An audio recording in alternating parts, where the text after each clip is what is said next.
Tentang dipenjara karena tidak mampu bayar pinjol, sampai detik ini itu masih dibesar-besarkan ya oleh teman-teman semuanya, bahwasannya katanya gitu loh ya, katanya pinjol mau mengambil langkah hukum tersebut, bahkan orang yang tidak bayar tadi itu akan diproses ke jalur hukum, terutama pidana gitu loh. Ini buat teman-teman semuanya yang mengalami telat bayar di pinjol-pinjol legal ya, mungkin Anda yang mendapatkan ancaman-ancaman tersebut, tolong disimain video ini sampai habis. Jangan Anda hanya keliru menonton, melihat judul sama thumbnail tanpa Anda dalami isi dari video itu seperti apa. Ini berdasarkan pertanyaan dari teman-teman semuanya, bahwasannya dia mendapatkan ancaman atau tekanan bahwasannya dia akan diproses ke jalur hukum gitu loh, dan dia akan dipenjara oleh pihak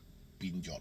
Yuk, siapa yang sudah mendapatkan hal seperti itu menjelang akhir tahun 2025, silahkan isi di dalam kolom komentar, biar saya jelaskan dan saya terangkan buat teman-teman semuanya, supaya Anda semuanya tidak keliru, supaya Anda semuanya tidak dihantui ketakutan yang tidak jelas. Isi di dalam kolom komentar. Oke. Tentang proses hukum, saya berulang kali menyampaikan, setelah 90 hari, dua opsi bisa ditempuh oleh pinjol.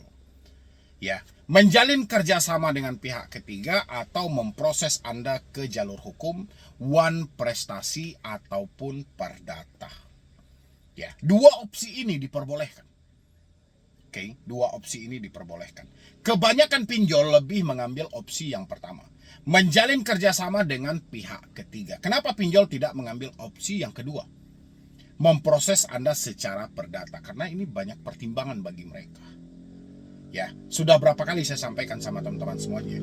Ya, opsi kedua itu penuh pertimbangan yang matang dari si pinjol. Mungkin teman-teman akan berbalik kepada saya, "Bang, kan ada gugatan sederhana dan segala." Iya, silahkan kalau pinjol mau. Ya, tapi kenyataannya selama ini yang melakukan gugatan sederhana hanya sekelas pay letter.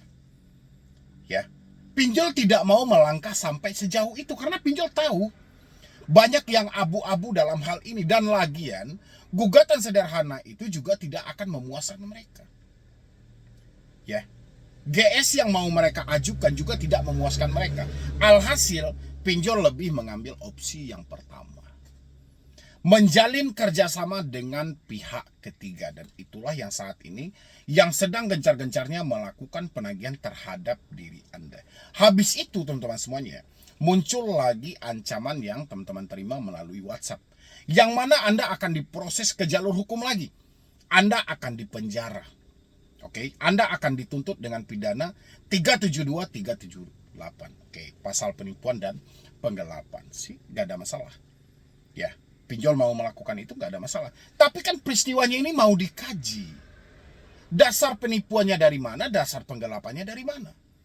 Dan yang paling terpenting adalah pinjol yang melakukan ancaman itu, yang mau mempenjarakan Anda, berani nggak debt collectornya menyebutkan mereka dari aplikasi mana?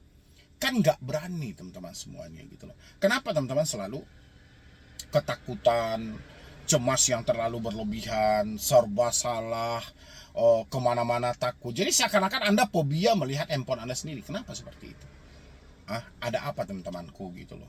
Coba tanyain ke diri Anda masing-masing, ada apa ini sebenarnya? Kalau hanya sebatas ancaman, katanya kita akan dituntut dengan pasal 372, 378, kita akan dipenjara. Tapi sementara mereka tidak menyebutkan mereka ini aplikasi mana, mereka perwakilan dari mana. Terus dasar yang kita takutin apa gitu loh. Ya, tadi sudah saya sampaikan, bukan tidak diperbolehkan. Boleh pinjol mengambil kesimpulan atau pinjol mengambil keputusan, bukan kesimpulan, mengambil keputusan. Dua opsi tadi bisa mereka tempuh, menjalin kerjasama dengan pihak ketiga atau memproses Anda ke one prestasi secara perdata. Tidak ada dianjurkan sama OJK memproses Anda secara pidana, ini nggak ada. Ya, bahasa-bahasa pidana ini hanya diucapkan oleh debt collector internal ketika melakukan penagihan via telepon, WhatsApp, dan email, nggak lebih dari itu. Bahkan debt collector yang datang ke tempat Anda aja, yang datang ke rumah, berhadapan langsung dengan diri Anda, itu mereka akan berpikir untuk mengucapkan hal itu. Ya, karena unsur pidananya nggak ada di sana. KTP real, alamat jelas. Ya, memang itu yang dikeluarkan oleh pemerintah. Tujuan meminjam untuk dana darurat dan kebutuhan hidup. Dengan itikat baik akan membalikkan. Seiring waktu berjalan, keadaan sudah tidak baik-baik saja. Keadaan sudah tidak memungkinkan lagi mengantarkan kita pada satu hal bahwasannya kita tidak sanggup lagi untuk melanjutkan pembayaran tersebut. Terus unsur pidananya di mana? Tidak ada pemalsuan sejak awal, tidak ada perencanaan kejahatan sejak awal.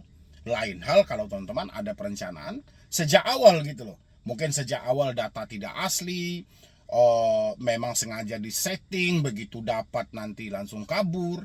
Mana tahu Anda bergabung dengan perampok-perampok online, teman-teman semuanya, yang mengalami ketakutan mendapatkan ancaman dia mau dipenjara, dia mau dipidanakan, yang mendapatkan ancaman tersebut gitu loh. Apakah ini Anda meminjam karena Anda sengaja tidak mau bayar, atau memang Anda meminjam sejak awal ada itikat baik gitu loh? Silahkan Anda jawab sendiri teman-teman. Kalau Anda bilangin, saya ada itikat baik bang, saya ada nawaitu, saya ada niat untuk mengembalikan, untuk menyelesaikan, tapi apa boleh buat bang? Saya tidak diberi toleransi, saya tidak diberikan tenggang waktu, saya tidak diberikan perpanjangan waktu, malah saya ditekan, malah saya diancam, sehingga menjadikan kebuntuan terjadi dalam hidup saya, ditambah lagi saya sedang di PHK. Itu namanya tidak mampu bayar. Ya, jadi please banget buat teman-teman semuanya, tolong berpikir lebih panjang lagi, berpikir lebih jauh lagi.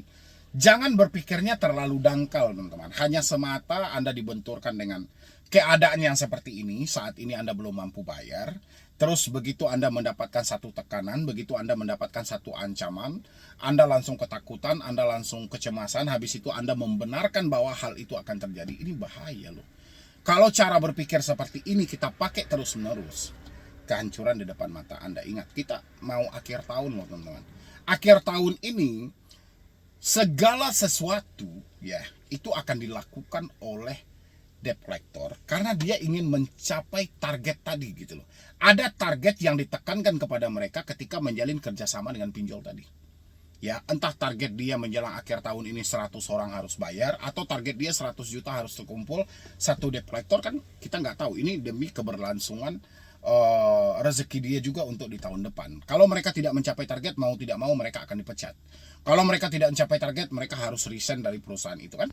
Bisa jadi hal-hal itu gitu loh, dan itu dilontarkan kepada diri Anda dengan dalih Anda akan diproses ke jalur hukum. Nah, inilah yang terjadi teman-teman semuanya. Ya, makanya buat teman-teman semuanya please, logika kita, cara kita berpikir ini sangat penting dalam situasi yang seperti ini, supaya kita jangan diperbodoh dengan katanya yang disampaikan melalui WA, yang disampaikan melalui email. Jangan kita diperbodoh dengan hal-hal seperti ini. Ya, harusnya pemikiran kita itu maju. Ingat, kita ini tidak mampu bayar, bukan tidak mau. Ya, itikat baik kita ada. Hanya saja kita belum mendapatkan peluang yang pas, rezeki yang tepat juga untuk menyelesaikan hal ini. Itu sajalah ambil kesimpulannya. Ya, yang jelas resiko yang tidak bisa Anda hindari di depan mata Anda teman-teman semuanya adalah BI checking. Oke, sesuai dengan POJK nomor 11 tahun 2024. Itu pun kalau pinjol legal. Bahkan OJK sudah menyampaikan bulan Desember ini pelaku usaha jasa keuangan harus melaporkan bagaimana seliknya, bagaimana soal debitur yang telah mereka temukan, harus dilaporkan di Desember ini gitu. Ya, itulah risiko yang tidak bisa Anda elakkan buat kedepannya kalau Anda meminjam di pinjol legal. Tapi kalau urusan penjara, pidana, itu nggak usah terlalu Anda bebankan pemikiran Anda. Itu cuma omong kosong dari debt collector. Oke teman-teman semuanya, mungkin dari saya cuma itu aja. Mudah-mudahan ini bisa membantu. Tidak ada lagi yang ketakutan. Jadi sekian dulu dari saya, Medi Bruni. Wassalam.